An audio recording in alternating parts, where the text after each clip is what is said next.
tonight. Okay, ready? Perfect. Yep. Right, good evening. There we go. Good evening, everyone, and welcome to the meeting of the Joint Standards Committee. Just some remarks before we start. This is a meeting of the Council which is being held remotely. The meeting is being recorded and streamed via YouTube, where members of the public are able to watch the meeting. The recording will be available on the Council's website following the meeting. Please note that any comments posted on the chat feed of the Council's YouTube page during the recording of this meeting will not be monitored by the Council. All members have been provided with the remote committee guidance note prior to the meeting. Please can these be adhered to during this remote meeting. Points include all mobile devices should be switched off or set to silent so that the meeting is not interrupted by ringtones. Please switch your profile to mute unless you are speaking. If you wish to speak, please raise your hand in order that I'm aware that you wish to speak. For each item, officers will present the report.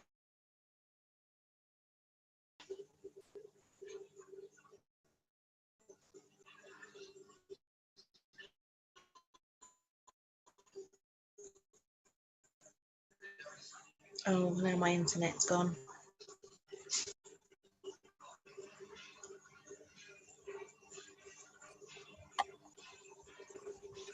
Councillor, we can't hear you.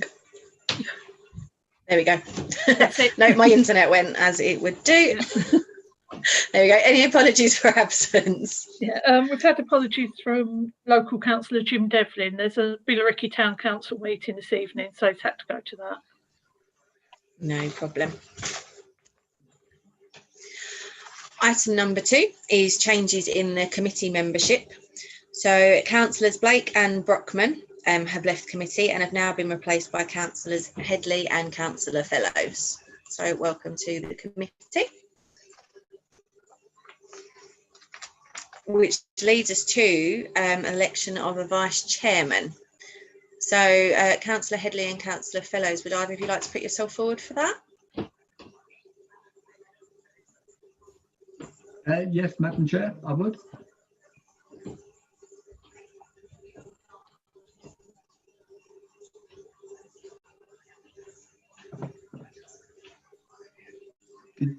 Did you hear my response? Okay.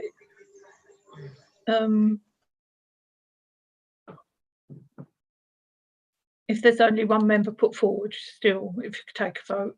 Do we need to vote, Paul? No. Yeah, I don't know, Councillor Headley, are you expressing a desire, or are you happy, or not? Sorry, didn't pick up that. You're on mute, Councillor Headley. You're on mute, Councillor Headley.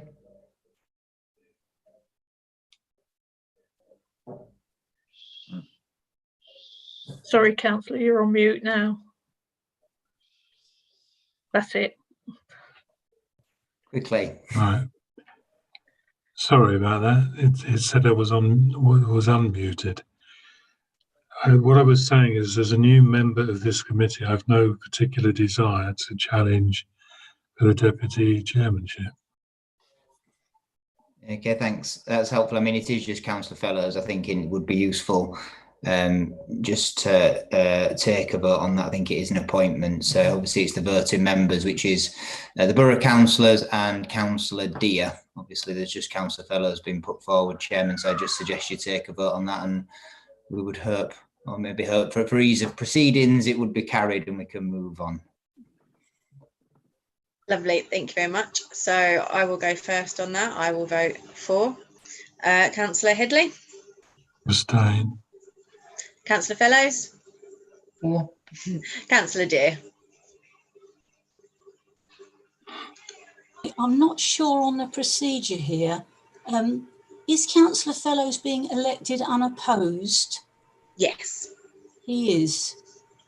So if I abstain, it will make no difference, will it? No. Okay, then I'm going to abstain. No problem. So the vote is carried on that. Councillor Fellows, you are now elected vice chairman. Thank you very much. Perfect. Okay, any declarations of interest? No, can't see any hands going up anywhere, so that's fine. The minutes from the last meeting, I assume everyone has had chance to read through those. Are there any issues with the minutes, or are we all happy for them to be noted as correct? No? Okay, lovely. We'll put those forward. Item number 6 is an update on the appointment of independent persons. So Paul, over to you on this one, I believe. Yes, thank you, Chairman. Obviously, we've been looking at this for a few meetings and over the last 12 months, and members will recall that full council agreed so we should seek to appoint 2 new independent persons, but we should retain the total of 4, which we currently have. And in terms of ensuring continuity of experience, it was felt that it would be appropriate to retain 2 existing independent persons. So over the last month, we've been busy recruiting 2 new independent persons and considering which 2 existing independent persons we retain for a further and final 2-year period up to 2022. Dealing with the appointment of new independent persons, I think I mentioned previously, but thank you to Julie, who's undertaken a lot of work over the last few months on this in terms of advertising and recruiting, and we had really good interest, to be honest. A lot of authorities struggle to get people interested in independent persons, but we had a pretty good level of interest, and we had a pretty good, and when I say pretty good, I suppose you quantify that, I'd say around 20-25 people expressing an interest in the position and packs sent out. I think we had in the region of 8-9 applications, and we were able to interview 4 people. The Policy and Resources Committee agreed that the panel would comprise the chairman, Councillor McGeorge, and the then vice chairman, Councillor Blake, and a local council representative, which Councillor Devlin undertook, as I think it coincided with Councillor Deer's birthday, so it was made sense and ironed out really well. And thank you to the panel for the interviews. 4 good candidates, and it had been agreed to recommend to first its Policy and Resources Committee that Robin Bailey and Francis McGee be appointed as new independent persons, and that was supported by the Policy and Resources Committee and will be subject to approval at the full council meeting, which is scheduled to be held next Thursday, the 22nd of October. And those will then take office pretty much immediately. I think the terms of office of existing will cease on the 31st, and new independent persons will start from the 1st of November. The members to comment, but a couple of really good, strong candidates who I think will bring a lot to the Joint Standards Committee. That then brings us on to the perhaps more difficult one of selecting which of our fine 4 independent persons should continue in office. And at the time of writing the report, I delegated it. I asked council to delegate that to myself in consultation with Councillor McGeorge as the chairman, and they did that. And then I thought, well, now what do I do? So we started off with an easy one of asking who would be interested, and hope that might provide us with an easy solution, but it didn't, as all 4 independent persons, as to be expected, indicated that they would be willing to continue. So that didn't help, and then we thought, what should we do next? And we considered different scenarios, and we reflect again on the for how fortunate we've been in the independent persons which we have, and the quality of the 4 that have served us for many years. And ultimately we simply settled on the length of office. So both John Quinlan and John Petherick have been independent persons for slightly longer than Ben, I think a couple of years longer than Ben and 4 years longer than Peter.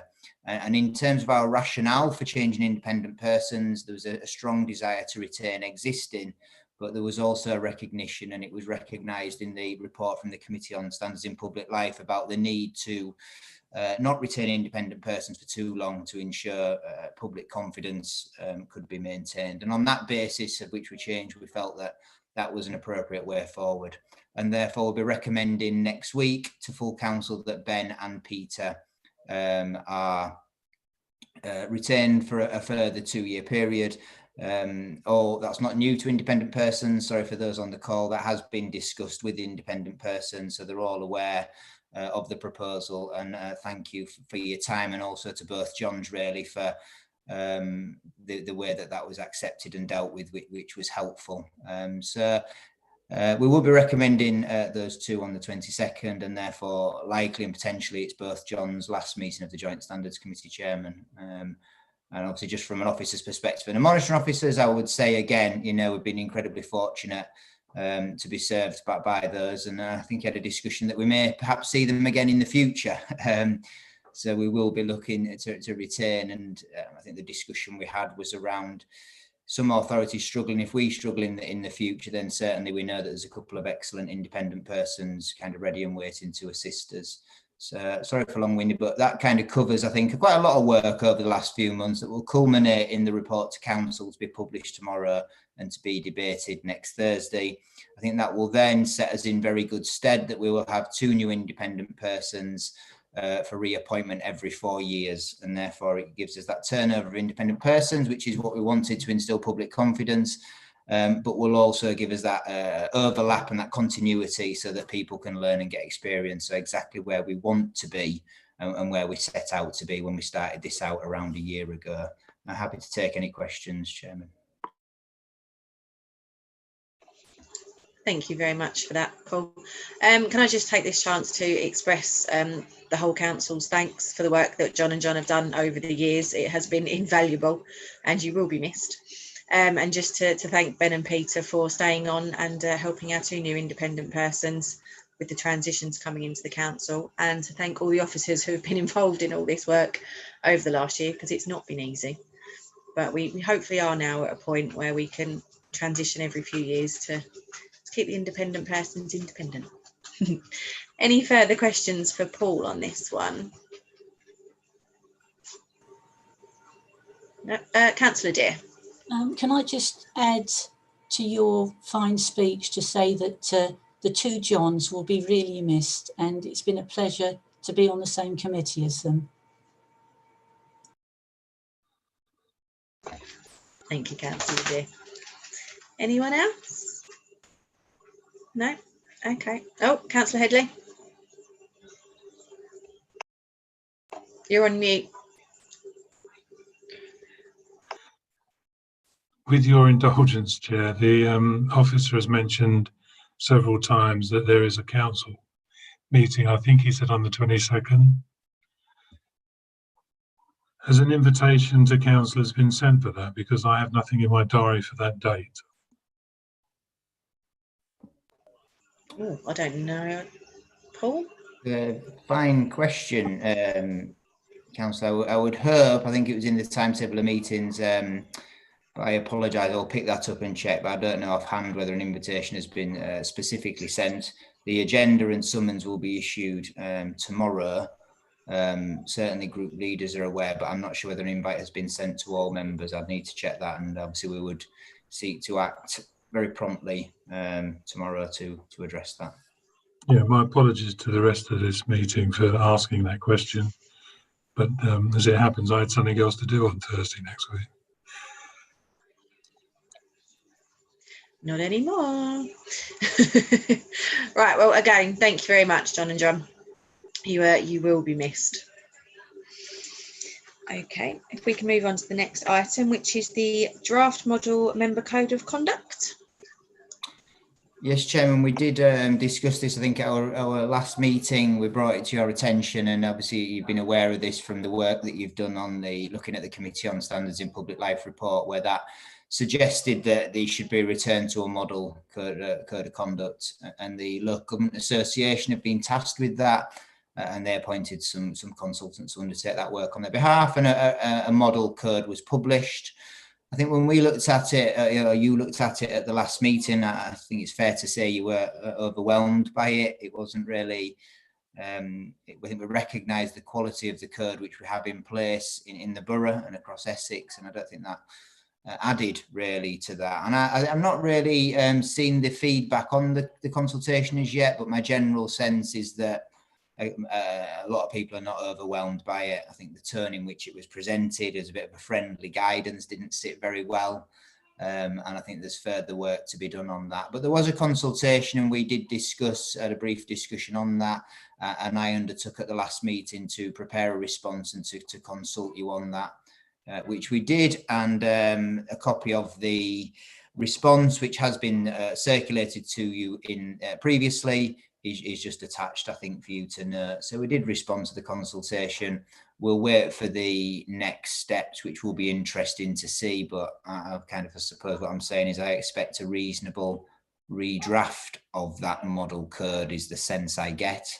Not seeing anything as yet, but obviously we'll continue to keep the Joint Standards Committee up to date and involve you as appropriate as soon as we hear anything further upon that. That's where we are, Chairman, and I think it's just to update you on that position, that there isn't anything necessarily further to note at this point, but just to note the response that we submitted, and pleasing that we were able to participate in that consultation and represent your views.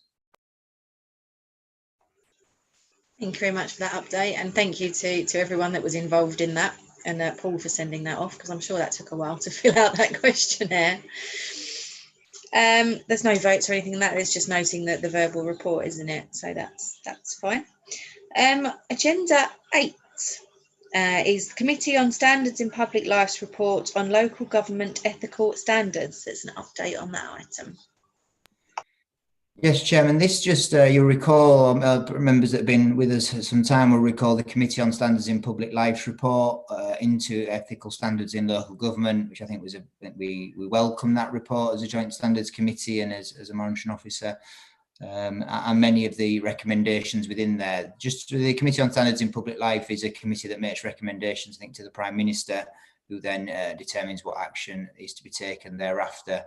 For obvious reasons, I think there's been some delay in dealing with that report, but I'm sure we would forgive in these times for that. But you will also recall that the report, as well as actual recommendations to government, identified a number of areas of best practice, and the Joint Standards Committee undertook work to address them, and we responded to each of those areas in best practice, most notably through the revision of the Member Code of Conduct, which was formally approved and adopted by full council, and which we now have, and that addressed some of those areas of best practice, as well as a complete review of all the procedures and protocols that underpin that.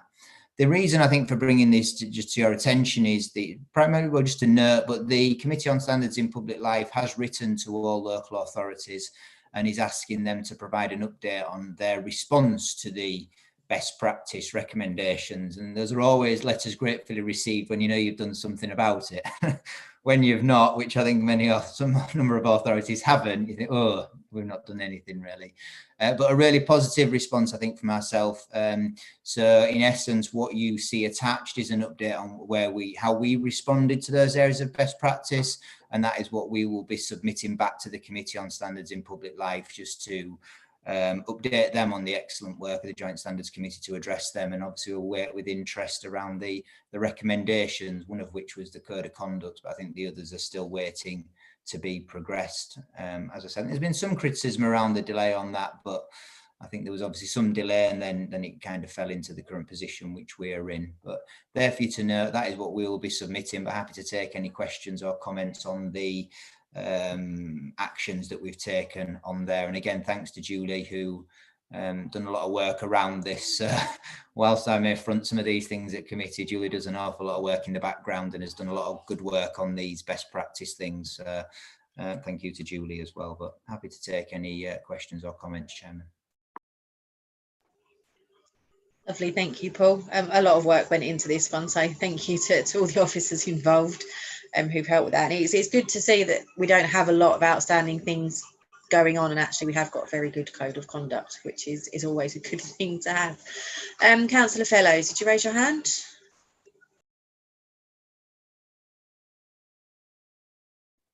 Yes, thank you. Just a quick question for Paul. Reading the document, and will there be a reissue of the council's full code? Yes, as far as I'm aware, that has been done. So I can't remember when we adopted it, Julie, the model code, but I think we wrote to all members with that at the time. But I don't know, Julie, whether you're able to update on the action we took with regards to the revised code when it was approved and adopted by council. I did actually send the code out to all members.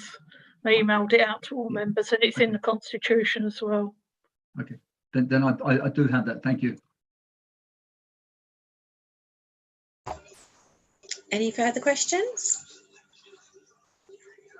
No? Okay, perfect. Thank you very much for all the work that's gone on that one. Item number 9 is Standards Matter 2, Public Consultation and Public Sector Survey. Yeah, Chairman, this is just something that comes to our attention as is referenced in the agenda. We're just bringing this to your attention and we'll come. Perhaps if I just seek to share my screen and share with you the terms of reference of that piece of work that's been undertaken, that might be helpful. So hopefully you can see the terms of reference there. Is that okay? Can everyone see those? Yep, that's it. Yeah, so just to bring your attention really, this further work that's been undertaken, as it says, a landscape review, institutions, processes and structure in place to support high standards of conduct. Interesting, I think, around there about public life, but obviously the adequacy and continuing relevance of the 7 principles of public life, which are within our code of conduct, the Nolan principles, and looking at best practice and how we encourage high ethical standards. I think a positive piece of work, no doubt, if it's similar to the other, and I think it points us towards not only the arrangements that are in place to deal with potential breaches and very much around the code of conduct and issues there, but about perhaps more proactive and changing culture around ethical standards. So that's just to make members aware of this further review that's been undertaken. The terms of reference of that review, as is set out in the agenda, we need to look at that in a little more detail, and we'll do that in consultation with yourself, Chairman, and we'll look at perhaps bringing a response to that consultation back to the next meeting of the Joint Standards Committee, which is due prior to the deadline for responses. So we just wanted to bring this to the Joint Standards Committee and the members' attention. There is information and a link there, so please obviously feel free to have a look yourselves in the meantime and digest that and provide any comments back to us, but we will bring a report to the next meeting of the Joint Standards Committee to look at that further and, as I say, hopefully provide a response to that consultation as well. I will stop sharing my screen. Lovely, thank you for that, Paul. So fingers crossed there won't be too much of a delay due to the current situation, but it's good that they've opened another public consultation on this one, so fingers crossed we can get a good response back. Any questions on that item? Can the officer confirm, you mentioned the Nolan principles there. I think the Nolan principles originally came for the Localism Act in around about 2011, was it? Are they still current, or is there a new, have they been updated or have they changed? I think originally there was 8 principles in the Nolan.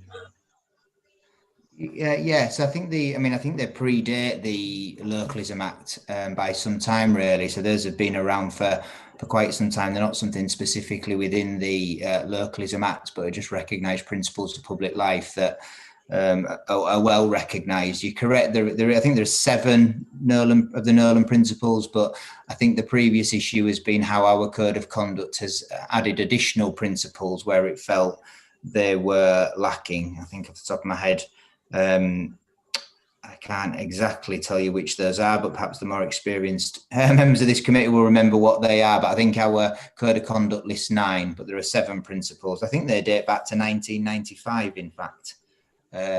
So they've been around, and obviously what they're doing now is kind of, I suppose, saying they've been around for nigh on 25 years, that they're still relevant and therefore probably a worthwhile piece of work to do. I think a gentle reminder to elected members on those principles might not be amiss, and I say that in respect of my own group as much as anybody else.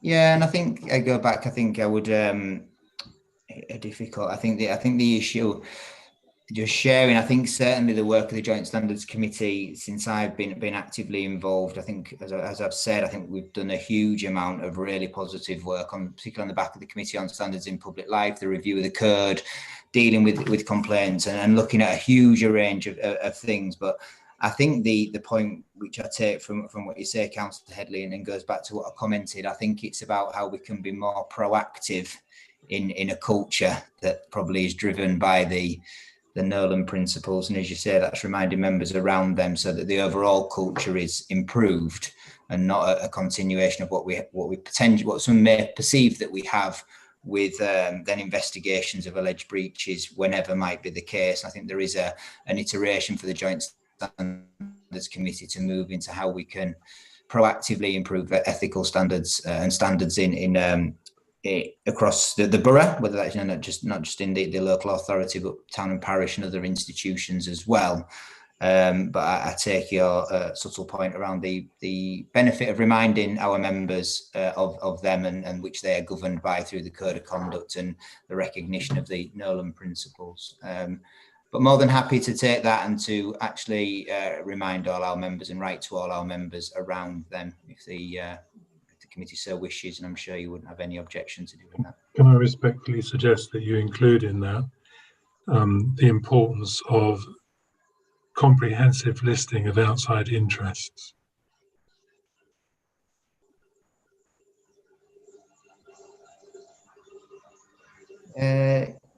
Yes, I mean, I can, if it's a concern members in terms of how interests are being declared, then that's something which we're happy to have a look into. I think we're perhaps delving into specifics and particular issues, but happy to address any concerns that may exist through members and particularly through this Joint Standards Committee. I think, as you say, it's probably not something when we look at interest that if we're critical of ourselves, we give a great deal of guidance upon. I think all members will probably recognise that we tend to just give you what's there. So perhaps guidance around listing fully. But again, I would just point that if any member feels there has been a breach of the Code of Conduct, and part of that is the need to declare interests and complete the register of interest, then mechanisms are obviously there to formally consider and deal with them. Thanks. Thank you. Any further questions or comments on that item? No. Okay. So item number 10 is an update on standards complaints. Julie?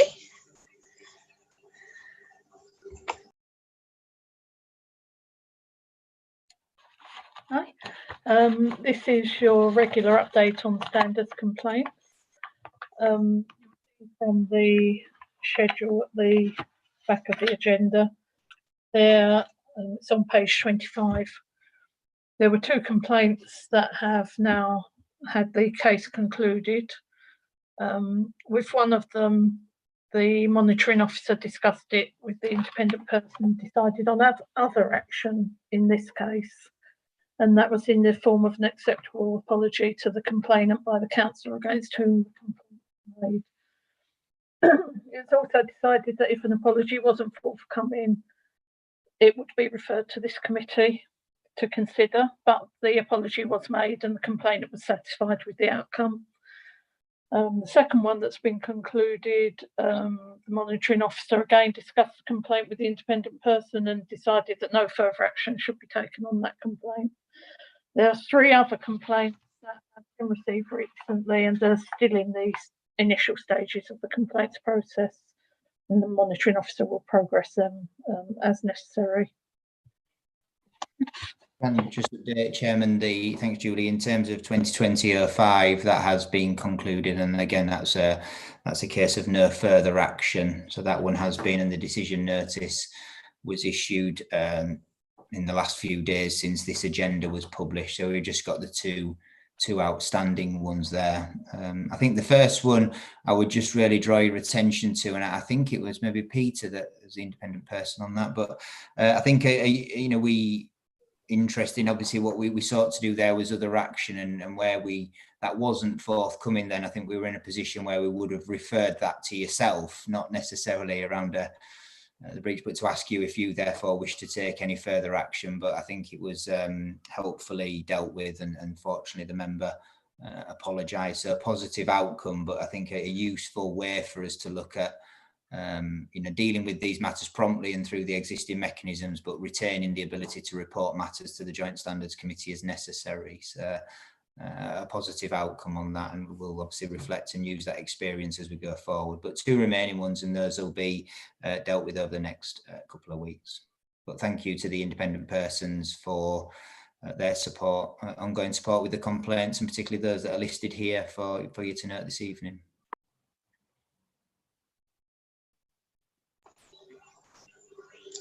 Yeah, lovely. Thank you very much for that one. So I believe, any questions on that agenda item? No. Okay. In that case, that does conclude our meeting. So thank you again to John and John, as this is your last meeting, unless we see you again in the future. So thank you again, and I will see you on our next meeting. Best of luck to everybody for the future. Thank you very much, John. Peter, did Peter want to come in, Chairman? Sorry. Yeah. Mr. Could I just Pepperjohn. add that to John and John? It was nice working along with you. You were very useful when I first joined on. Good. Yeah. Thank you all very much for that. Just like to say again, the name came up all the time throughout. The one constant throughout all of these meetings has been Julie. She's been there from the start, and excellent, and all the officers and all the councillors that I've dealt with, courteous, professional, calm, measured.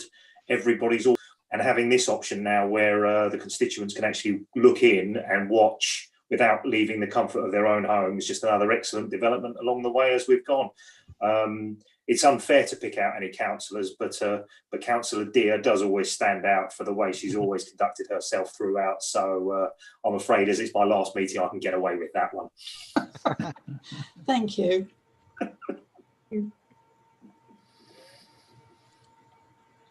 Perfect. Well, thank you very much.